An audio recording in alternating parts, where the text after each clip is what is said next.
저는 개인적으로 캠핑을 좋아합니다. 꽤 좋아하지만 그래도 캠핑을 가게 되면 좋은 것보다도 불편한 것이 더 많은 것이 사실입니다. 먹는 것, 씻는 것, 자는 것 다 불편하죠. 그런데 이상한 것이 막상 다녀오고 나면 거기서는 내가 왜 왔을까 싶은 순간도 있었는데 막상 집에 돌아오고 나면 또 그때가 생각이 나는 것입니다. 그것도 웃어가면서 그때 좋았는데 재밌었는데 힐링이 되었는데 라는 생각을 하게 됩니다. 제가 아는 분 중에는 진짜 나는 2번 다시는 군대는 안 간다 하는 분이 계셨습니다. 아마 군대에서 겪었던 일들이 말도 안 되게 힘들고 어려웠기 때문인 것 같은데, 그래서 제대를 하시면서 좀 죄송한 표현입니다. 양해하고 들어주시기를 바랍니다. 제대하고 나서는 우리 부대가 있던 쪽을 향해서는 소변도 안 본다, 그런 말을 종종 하셨습니다. 그런데 몇 년 뒤에 이분이 장교로 다시 자원 입대를 하셨습니다. 사병의 군대와 장교의 군대는 좀 많이 다른가? 라는 생각을 했더랬습니다. 우리 교회 성도들 중에도 아마 군대라고 하면 2번 다시는 생각도 하기 싫다라는 그런 마음을 가지셨던 분들이 계실 텐데, 이제는 군대 얘기만 나오면 몇면의 웃음을 띠면서 내가 부대에 있을 때 우리 군대는 이랬는데, 이런 일을 했는데 자랑스럽게 무용담을 말씀해 주시는 분도 계실 것 같습니다. 오죽하면 한국 여자분들이 가장 듣기 싫은 남자들의 이야기 2순위가 군대 이야기라고 그러죠. 그리고 제일 듣기 싫은 1순위는 남자들이 군대에서 축구한 얘기라고 그럴까 싶습니다. 또 인생을 살아가면서 우리가 어렵고 힘든 일들을 겪는 경우가 있습니다. 힘든 그 순간에는 정말로 앞뒤 사방이 꽉 막혀 있고 하늘까지 덮여 있는 그런 순간인 것 같습니다. 정말로 죽을 것만 같습니다. 그런데 그런 순간을 지나서 회복이 되면 그때는 그렇게 고통스럽고 힘들고 괴로웠는데 어느 정도는 웃으면서 이야기를 할 수 있는 것 같습니다. 왜 그럴까요? 아마 인생은 순간순간들이 모여서 만들어져가는 과정의 연속이기 때문인 것 같습니다. 그리고 신앙생활도 마찬가지이다 싶습니다. 하나님께서는 우리가 예수님을 뜨겁게 믿는 그 한순간만을 중요하게 여기는 것이 아니라 예수님을 만나서 죄와 씨름하며 성화에서부터 영화에까지 이르는 모든 과정을 다 귀하게 여기시는 것입니다. 성경에서 하나님께 인정을 받았던 믿음의 사람들을 생각해 보시기를 바랍니다. 한순간 반짝 그렇게 열심을 내었던 사람들이 아닙니다. 많은 경우 그래서 믿음의 사람들 앞에는 마침내라는 단어가 따라옵니다. 좋을 때는 좋을 때대로, 힘들 때는 힘들 때대로 각자의 믿음을 사용해서 승리하기도 하고 인내하기도 하고 때로는 회개하기도 하면서 마침내 우리 하나님께 인정을 받았던 것입니다. 교회적으로도 마찬가지입니다. 영광의 순간도 있지만 고난의 시절, 고통의 시절도 있기 마련입니다. 그러나 그런 순간순간이 전부가 아니지 않습니까? 우리는 순간순간이 모여서 이어져가는, 만들어져가는 그 과정들을 보아야 하는 것입니다. 우리 안디옥 교회 과거를 돌아보면서 이제는 웃으면서 이야기할 수 있는 기억들도 있고 아직까지 웃기 힘든 기억들도 있을 줄로 압니다. 우리에게 중요한 것은 그 과거의 순간들에 대한 기억이 아닙니다. 잘했든 못했든 간에 그 순간들을 통한 경험들을 가지고 교훈들을 가지고 지금 이 순간을 그리고 앞으로 우리에게 주어질 그 과정들을 어떻게 하나님 앞에서 그리고 사랑하는 지체들과 함께 후회 없이 그리고 서로가 서로에게 무엇보다 우리 하나님에게 인정받을 수 있는 기회로 만들어가느냐 하는 여기에 그 중요성이 있다 하겠습니다. 어떻게 하면 오늘을 후회 없이 그리고 앞으로의 신앙 과정을 하나님 앞에서 잘 걸어갈 수 있을까에 대해서 오늘 본문을 중심으로 해서 함께 고민해 보고자 합니다. 우선 우리가 기억해야 할 사실은 우리 중에 아무도 내일 일은 모른다라는 사실입니다.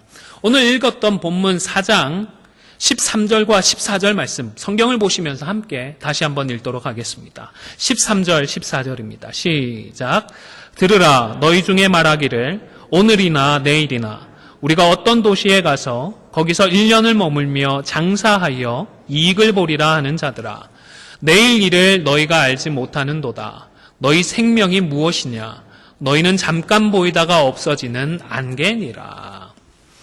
제가 설교를 준비하면서 읽었던 한 책에 보니까 이 구절과 관련해서 이 대목은 당시의 사람들 사이에 퍼져 있던 유명한 생각을 인용하고 언급한 것이라고 설명을 했습니다.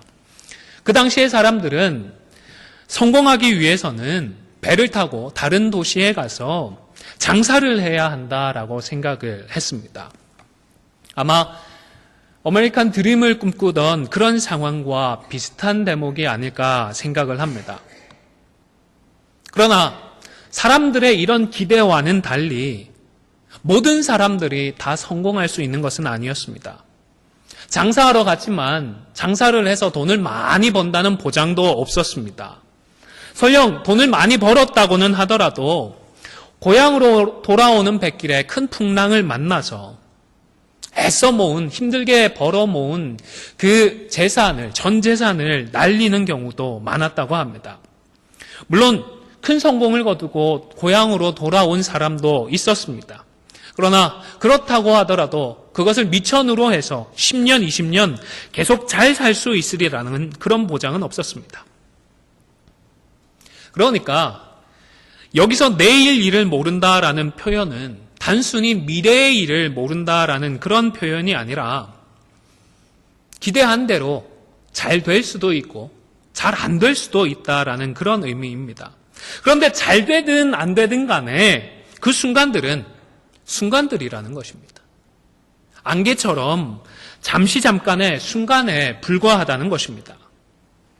사랑하는 성도 여러분, 우리 성도는 우리 신앙의 여정을 안개와 같은 순간으로 보지 말고 과정으로 길게 보아야 합니다. 잘 될 때에도 잘 안 될 때에도 다 순간이고 이어지는 과정의 한 부분임을 기억하고 그래서 교만하지도 말아야 하고 또 섣불리 낭망하거나 절망하지도 말아야 하는 것입니다. 이 여정의 끝에 있는 천국에서 우리 주님을 다시 만나는 영광을 소망하면서 살아가야 하는 것입니다. 고사성어 중에서 인생사 뭐라고 하죠?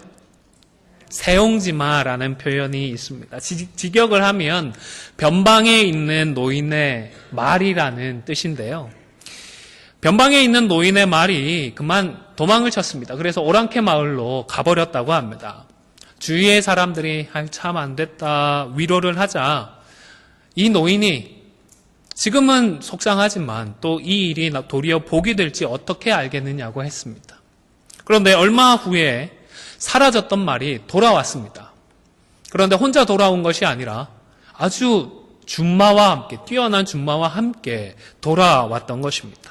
사람들이 신기해하며 축하를 해주니까 이번에는 이 노인께서 이 일이 또 해가 될지 어떻게 아느냐며 시큰둥하게 반응을 했습니다. 그런데 정말로 얼마 후에는 같이 돌아왔던 그 준마를 타던 아들이 낙마를 해서 크게 다리를 다치고 말았습니다. 그런데 이것 역시도 불행이라고 볼 수만은 없었습니다. 왜냐하면 그 후에 전쟁이 일어났는데 다리가 불편했던 아들은 징집을 면했고 많은 젊은이들이 전쟁에 나아가서 죽기도 하고 다쳤지만 그 아들은 화를 면했기 때문입니다. 이처럼 한순간순간이 중요한 것이 아니라 순간순간을 거쳐가는 전체의 그 과정을 보는 것이 지혜인 것입니다. 뿐만 아니라 우리 성도들에게는 내일 일을 알지 못한다라는 이 고백이 하나님께서 주시는 결과들에 겸손하게 순종한다라는 의미이기도 합니다. 이런 고백이기도 합니다. 하나님의 뜻에 순종한다라는 이 고백이 우리에게는 정말로 중요합니다. 내일 당장에 우리에게 필요한 것들을 허락해 주시지는 않더라도 합력하여서 선을 이루어 주실 우리 하나님을 믿고 지금 순간에, 지금 당장에 원치 않는 일들이나 속상하고 힘든 일들 때문에 낭망하지 않고 그럼에도 불구하고 한 걸음 한 걸음 묵묵히 믿음으로 걷다 보면 어느 순간에는 더 좋은 것으로, 내가 기대하고 생각하지도 못했던 더 좋은 것으로 채워주시는 우리 하나님을 만날 수가 있기 때문입니다. 저는 고등학교 2학년 때까지 공군사관학교에 입학을 하기 위하여 준비를 했었습니다. 그래서 진로를 선택함에 있어서도 문과가 아니라 이과를 선택을 했습니다. 그런데 목회로 뜻을 세우게 되자 그때의 선택이 후회가 되었습니다. 아무래도 이과 공부는 목회를 준비하는 데에 크게 도움이 되지는 않았기 때문입니다. 그래도 열심히 공부를 했고 수능도 보고 본고사도 봤습니다. 그런데 전체 입시 성적에서 10%나 차지하는 면접을 보면서 제가 좀 지혜로웠으면 더 좋았을 텐데 면접하시는 교수님과 논쟁을 벌였습니다. 진화론과 창조론 문제로 논쟁을 벌였고 결국 대학 진학에 실패를 하고 말았습니다. 재수를 하게 되는데 처음에는 많이 힘들었습니다. 그리고 하나님 왜 이러십니까? 라는 섭섭한 마음도 조금은 들었습니다. 그래도 낭망하지 않고 매일 순간순간을 최선을 다하면서 살아가다 보니까 힘들고 어려울 줄로만 알았던 그 재수 생활이 저에게는 인생 전체를 살아가는 데에 참 좋은 귀한 경험이 되었습니다. 그리고 더 나아가서 하나님께서는 더 좋은 것을 허락해 주셨습니다. 왜냐하면 다음에 수능 시험을 준비를 하면서는 이과에서 문과로 바꿀 수가 있었기 때문입니다. 전과를 한다라는 생각 자체를 못했었는데 재수를 하다 보니까 원서를 쓰기 전에 그냥 바꾸면 되더라고요. 그리고 전공도 철학으로 선택을 하게 되면서 목회를 준비하는 데 훨씬 더 많은 도움을 받을 수가 있었습니다.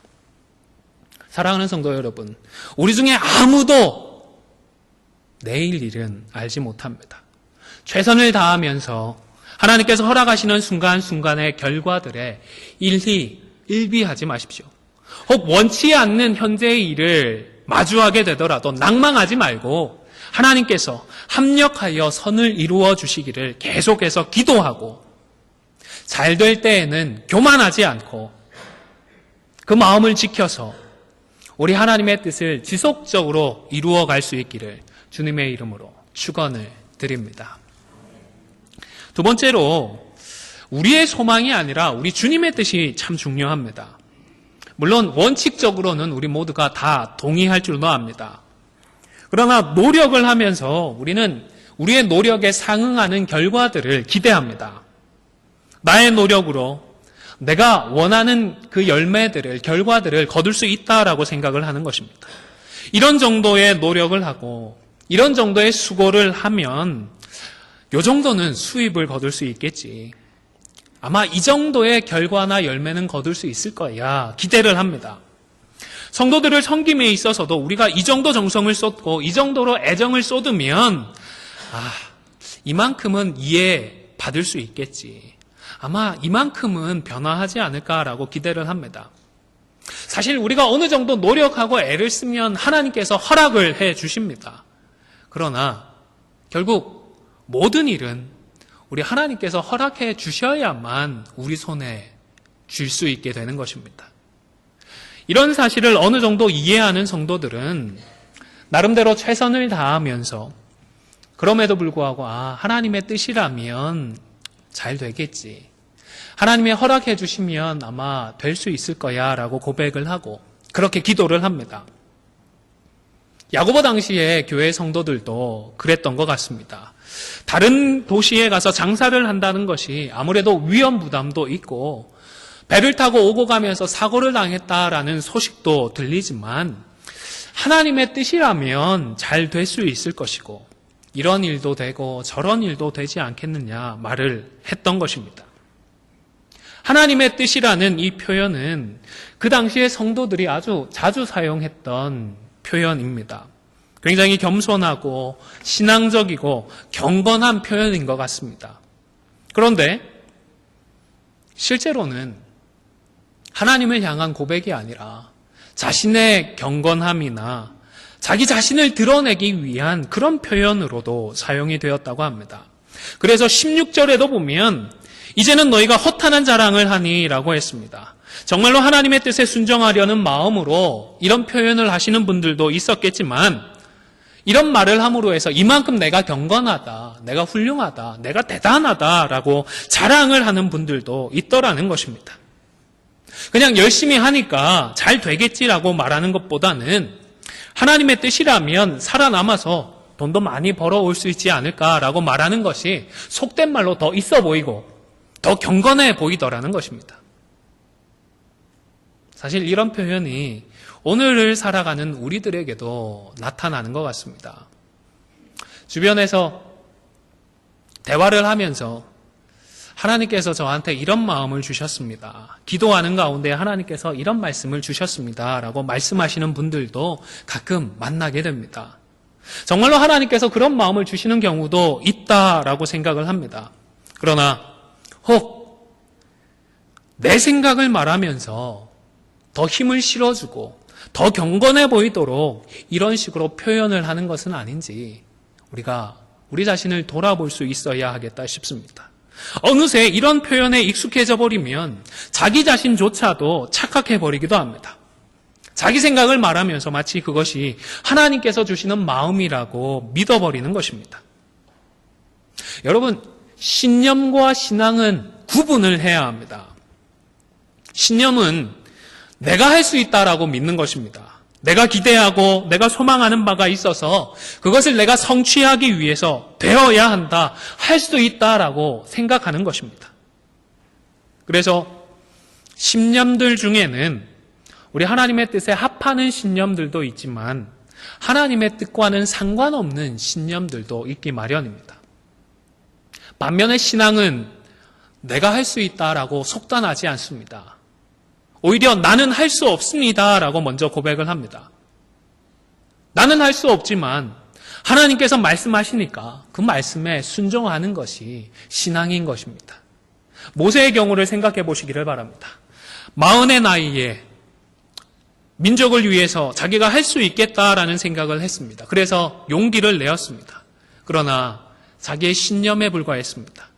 그런데 80의 나이가 되었을 때에 하나님께서 그를 부르셨을 때에는 하나님, 저는 그 일을 감당할 그릇도 못 되고 감당할 능력도 없습니다. 솔직하게 고백을 했습니다.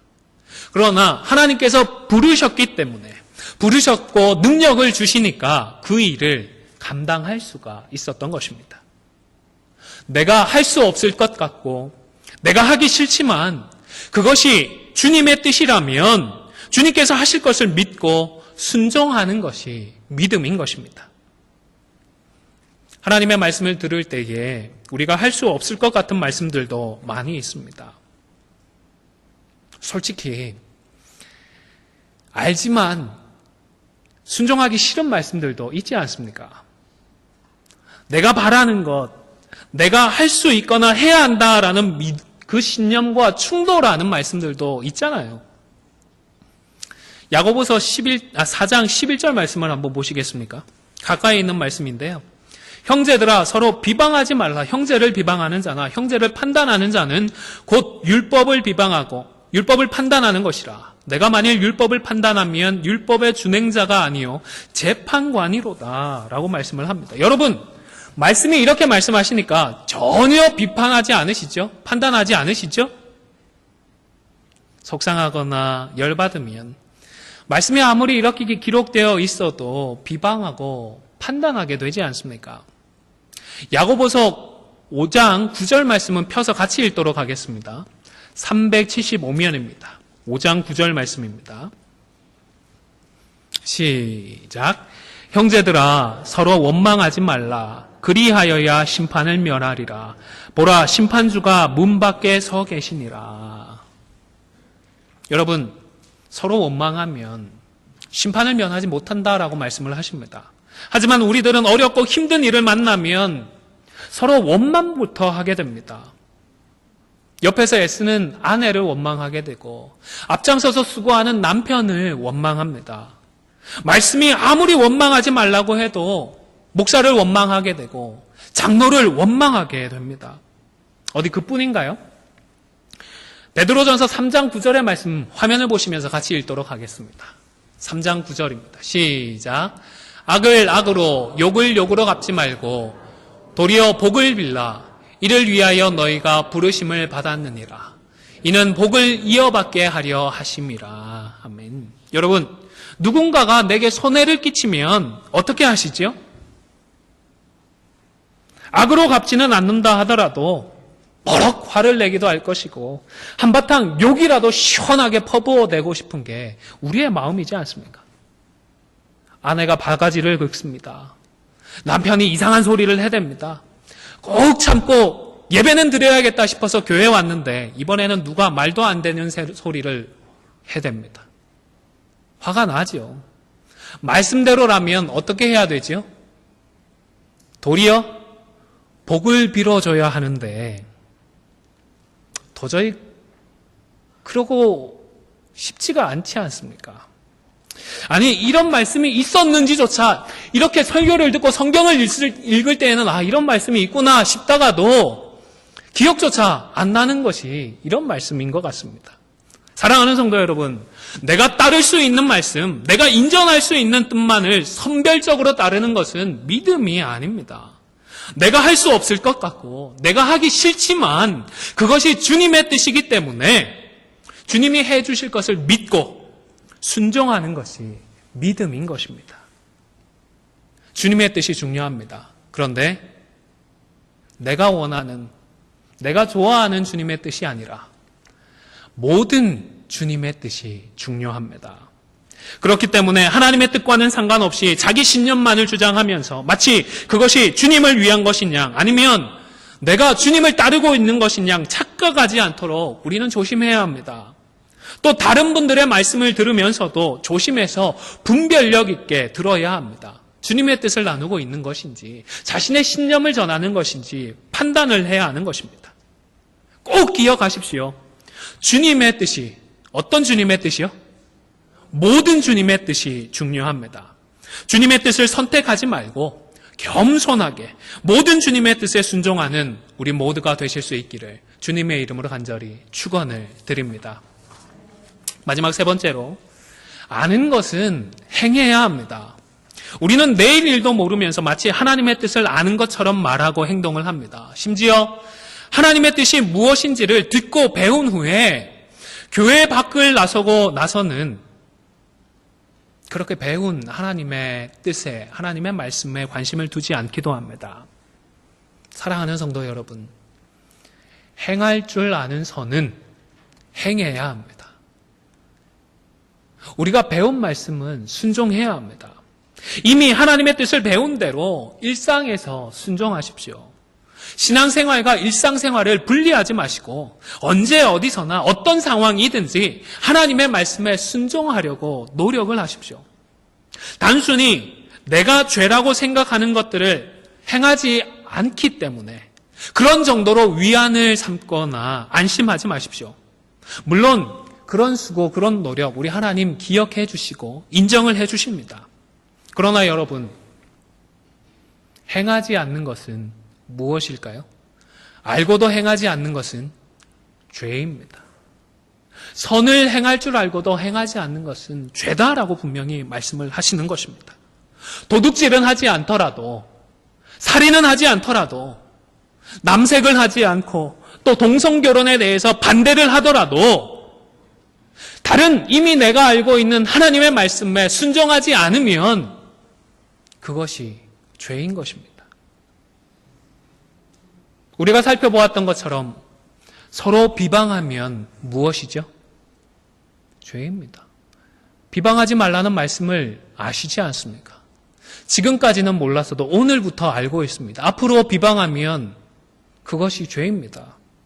원망하는 것은 또 무엇인가요? 죄입니다. 인내해야 하는 줄 알면서도 인내하지 않는 것도 죄입니다. 이웃을 사랑해야 하는 줄 알면서 사랑하지 않는 것, 형제를 사랑해야 하는 줄 알면서도 사랑하지 못하는 것, 죄입니다. 여러분, 이 땅에 오신 예수님은 십자가를 부담스러워 하셨습니다. 십자가를 피하고 싶어 하셨습니다. 그러나 십자가를 통해서만이 사랑하는 자들을 구원하실 수 있다는 것을 잘 아셨습니다. 잘 아시고 십자가의 길을 행하지 않으셨다면 과연 우리는 어떻게 되었을까요? 사랑하는 성도 여러분, 행할 줄 알고 십자가의 길을 묵묵히 걸어가 주셨던 우리 주님을 기억하며 우리가 이미 행할 줄 아는 그러한 선들을 기꺼이 행함으로 우리 하나님의 뜻을 이루고 주님의 몸된 안디옥 교회를 새롭게 변화시켜 갈 수 있는 우리 모두가 다 되실 수 있기를 주님의 이름으로 간절히 축원을 드립니다.